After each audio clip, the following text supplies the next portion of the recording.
Hi, நான் தாங்க உங்கள் தினேஷ் நாகூர்லேருந்து. இன்றைக்கி என்ன பார்க்க போகிறோம்னு பார்த்தீங்கன்னா, ஒரு அட்டகாசமான கொடுவா மீன் குழம்பு தாங்க பார்க்க போகிறோம். இந்த மாதிரி ஸ்டைலில் எனக்கு கொடுவா மீன் குழம்பு வச்சு கொடுத்தீங்கன்னா எல்லாருக்கும் ரொம்ப பிடிக்கும். கொடுவாலையும் அதுவும் அசல் கொடுவா இருந்தால் அட்டகாசமாக இருக்கும். இன்றைக்கி நமக்கு அந்த மாதிரி ஒரு மீன் கிடச்சிருக்கு. அது எப்படி ஈஸியாக டேஸ்ட்டாக உங்கள் வீட்டுக்கு சில சிலிண்டர் பார்த்தலாம் வாங்க. இப்போ அடுப்பு பற்ற வச்சுட்டு சட்டியை வச்சிடலாங்க. நல்லெண்ணெய் ஒரு அரை குழிக்கரண்டி விட்டுங்க. கடலெண்ணெய் ஒரு அரை குழிக்கரண்டி விட்டுங்க. எண்ணெய் நல்லா காஞ்சிருச்சு. வெந்தயம் சேர்த்துக்கலாம். நல்லா 2 கைப்பிடி சின்ன வெங்காயம், ஒரு 6 பச்சை மிளகா. பச்சை மிளகா கீரி போடுங்க, இல்லைன்னா வெடிக்கும். 10-15 பல்லு நாட்டு பூண்டு, அதையும் உரிச்சு போட்டுக்கிறேங்க. எல்லாம் சேர்ந்து பொன்னிறமாக வதங்கணும். நான் நல்ல ஒரு பெரிய எலுமிச்சம்பழம் சைஸில் புளி எடுத்திருக்கேன்.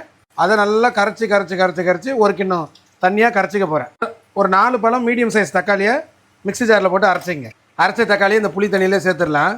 வெங்காயம் ஒரு பாதி அளவுக்கு வதங்கிருச்சு. இந்த நேரத்தில் கலருக்காக கொஞ்சமாக தனி மிளகாத்தூளை இதில் சேர்த்துக்கலாம். இப்போ கரைச்சி வச்சுருக்க புளி தண்ணி தக்காளி தண்ணியில் அரை ஸ்பூன் மஞ்சத்தூள், உங்கள் வீட்டில் இருக்கிற குழம்பு மிளகாத்தூளை நீங்கள் பயன்படுத்திக்கலாம். ஒரு 4 ஸ்பூன் போட்டுக்கிறேன். இப்போ புளி தண்ணி, தக்காளி, இந்த மிளகாத்தூள் எல்லாத்தையும் போட்டு நல்லா கரைச்சிக்கிறேங்க. சின்ன வெங்காயம் நல்லா கோல்டன் ப்ரௌனில் வதங்கி வந்துருச்சு. இந்த ஸ்டேஜில் கரைச்சி வச்சுருக்க கரைசலை சேர்த்துக்கலாம். ஒரு 4 பேருக்கு நான் குழம்பு வைக்கிறேன். 4 விரல் அடங்கின மாதிரி வைக்கிறேன். 2 வேளைக்கு வரும். இப்போ இப்படி நீர்க்க இருக்குது இல்லையா, இது ஓரளவுக்கு கொதித்து திக்காக மாறணும்.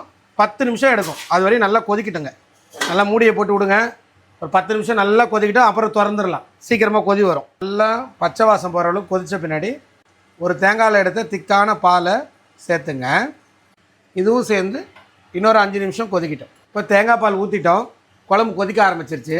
இந்த பச்சை வாசம்லாம் போனதோடனே மீனை சேர்த்துக்கலாம். எல்லா கொடுவா மீனையும் நம்ம சேர்க்குறோம். வறுத்த மீன் சாப்பிட்றத விட குழம்பு மீன் சாப்பிடுங்க, நல்லதுன்னு டாக்டர் சொல்லியிருக்காரு. இன்றைக்கி வச்சு நாளைக்கு சாப்பிட்டா இன்னும் அட்டகாசமாக இருக்கும். மீனை உள்ளே போட்டோடனே சட்டி ஃபுல்லாக எடுத்து பாருங்க குழம்பு. இப்போ பெரிய சைஸ் மீன் போடும்போது தாராளமாக ஒரு 10 நிமிஷம் கொதிக்கலாம். பொடி மீனாக போட்டால் ஒரு 5 நிமிஷம் கொதிச்சா போதும். ஹை ஃப்ளேமில் ஒரு 10 நிமிஷம் கொதிக்கிட்டோம். லோ ஃப்ளேமில் ஒரு 5 நிமிஷம் வச்சா எண்ணெய் மொத்தம் பிரிஞ்சு வந்துடும். ஒரு 10 நிமிஷமாக கொதிக்குது. ஹை ஃப்ளேம்லேருந்து லோ ஃப்ளேம் ஆகிட்டோம். இதுவாக கரண்டி அடியில் போய்ட்டு அடியில் சட்டியை தான் இப்படி நகர்த்தி விடணும். நல்லா கொதிக்குது. இந்த சட்டி சுட்டிலேயே விட்டுருங்க. அடுப்பை அணைச்சிருவோம். அணைச்சிட்டு மூடியை போடுங்க. இந்த மேலே நுர மாதிரி நிற்கிதில்ல, இதெல்லாம் அப்படியே எண்ணெயாக பிரிஞ்சிடும். 5 நிமிஷத்தில் குழம்பு அட்டகாசமாக ரெடி ஆகிடும். இப்போ மீன் குழம்பு தயார். நல்ல மீன் ஓகே, கொடுவா மீன் குழம்பு தயார். எனக்கு கொஞ்சம் குழம்பு நீர்க்கிறதா பிடிக்கும். அப்படி எவ்வளோ சாஃப்டாக வந்துடுச்சு மீன்.